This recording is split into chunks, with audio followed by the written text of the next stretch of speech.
What's the deal with the local goat and why are they always so busy? Today's video will check out that cheeky goat and tell you more about this local joint. Welcome to Bear Facts, where we explore the Smoky Mountains one bear fact at a time. Pigeon Forge is a pretty large town with a sizable tourist population, with Dollywood as a massive draw and the Smoky Mountains making an amazing backdrop. It makes sense that people are excited about visiting. It also makes sense that there will be tons of dining and shopping opportunities to choose from. Now, you would think with so many choices, this would be a good thing, right? Well, the problem is with so many choices that it's hard to make a choice. And there are a lot of places in Pigeon Forge that people actually like. Unlike many tourist destinations with one chain restaurant after another, Pigeon Forge has a huge selection of genuine family-owned restaurants to choose from. So, how do you pick the right one? One way that we have learned to narrow down our search is to look for the places that always seem to be busy. One of those places is called the Local Goat. Believe it or not, we actually went to the Local Goat the very first time we ever visited Pigeon Forge. It was during the midst of COVID. We had done our research and learned that it was a popular place and decided to give them a try. That first time was a strange time as people were still staying home and restaurants and other businesses were not very busy. Local Goat was no exception. The restaurant was very quiet. We got right in and had no problem getting a table. We really enjoyed the meal and decided to try it the next time we went to Pigeon Forge. Well, that didn't work out very well because the next time, 10 times we tried to go back, there were lines in a full parking lot of people. The world had reopened and the Local Goat was booming. We finally got back in just this summer, and this time I had my camera. I wanted to tell people about this unique restaurant and help people understand why it's so popular. Because if I had known the whole story before going the first time, I might have appreciated it more. The Goat is owned by Tom and Sandy Horn, two people local to the Pigeon Forge area. Well, they've lived here a while anyway. Tom is a chef and worked with the Diverse Concepts, a company that opened over 17 restaurants in the eastern Tennessee area. One restaurant that Tom worked closely with is Bullfish, which is down the road from Local Goat. Tom, like many chefs, made the difficult decision to open his own restaurant. When he found out that the restaurant down the road from Bullfish, O'Charlie's, was closing, he made a deal with the owners and purchased their building. The couple had a great location for the restaurant. Now was the hard part, making it successful. The Horns' biggest concern was finding a way to stand out in a crowded restaurant arena in Pigeon Forge. And one of the ways that they did this was by creating a name that would stand out. The idea of being a locally owned and operated business was a key element they wanted to convey in the name, hence the local part of the name. From what I could find online, the goat part could stand for two things, either meaning the greatest of all times, or it's just a quip about being an old goat. Either way, the name stands out, Local Goat. There does seem to be a goat theme in Pigeon Forge. There's the Goat on the Roof miniature golf place and the Live Goat souvenir shop down the road. I really don't think there are any connections, but who knows. With a solid name and great location, now they needed to make sure that people not only came in once, but kept coming back. And the only way to ensure that is by providing good food. And many people would argue that they have been very successful with that endeavor.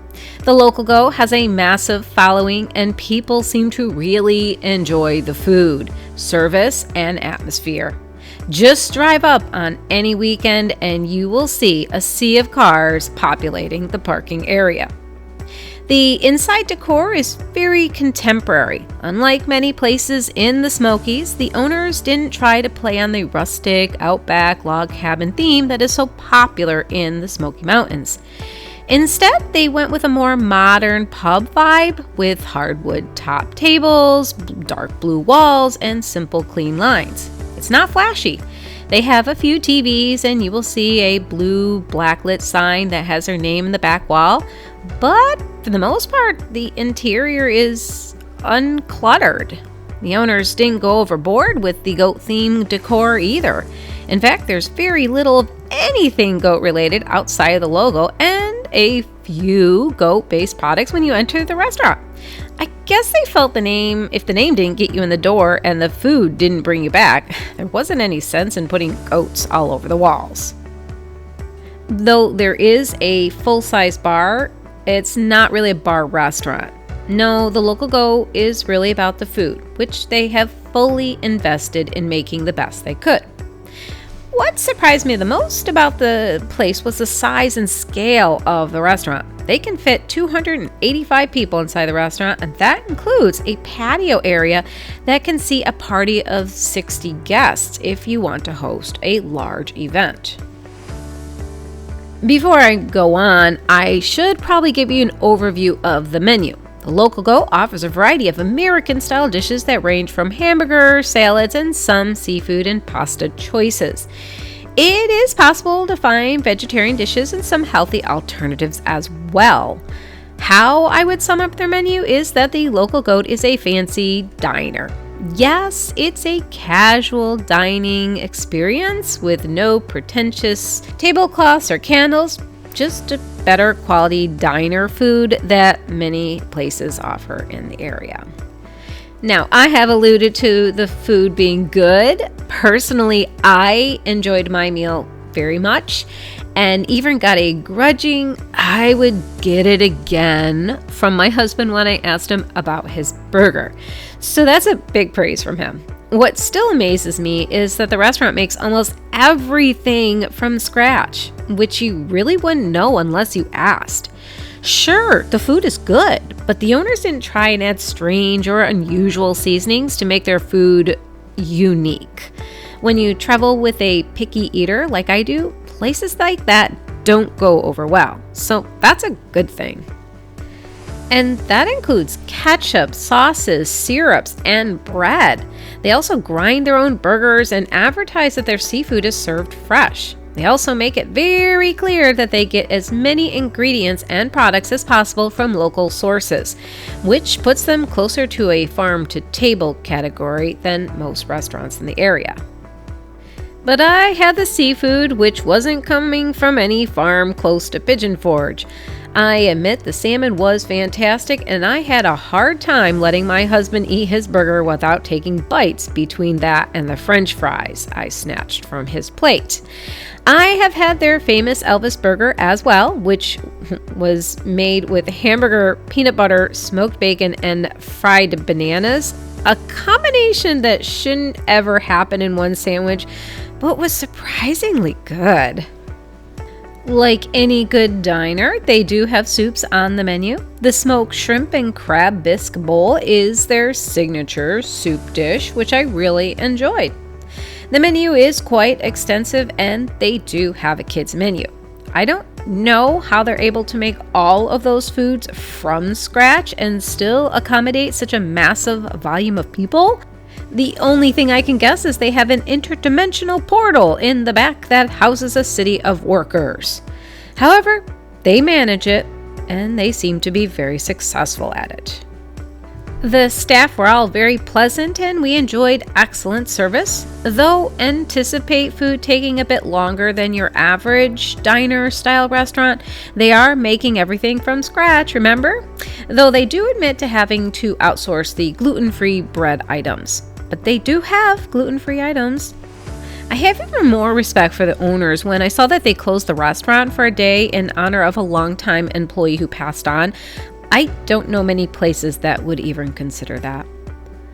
Even though the Local Go is a newer restaurant opening in 2016, they have done extremely well for themselves.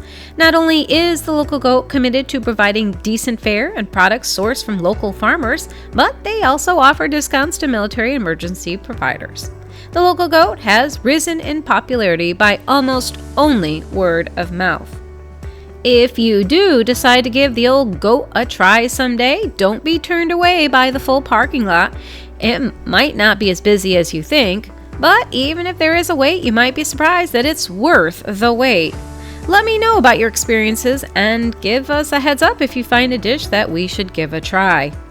I hope this video helped you plan your visit to the Smoky Mountains. You're getting an honest review from our personal experiences. But facts and things change, so please keep us in the loop if you learned anything new and want to share your experiences in the comments.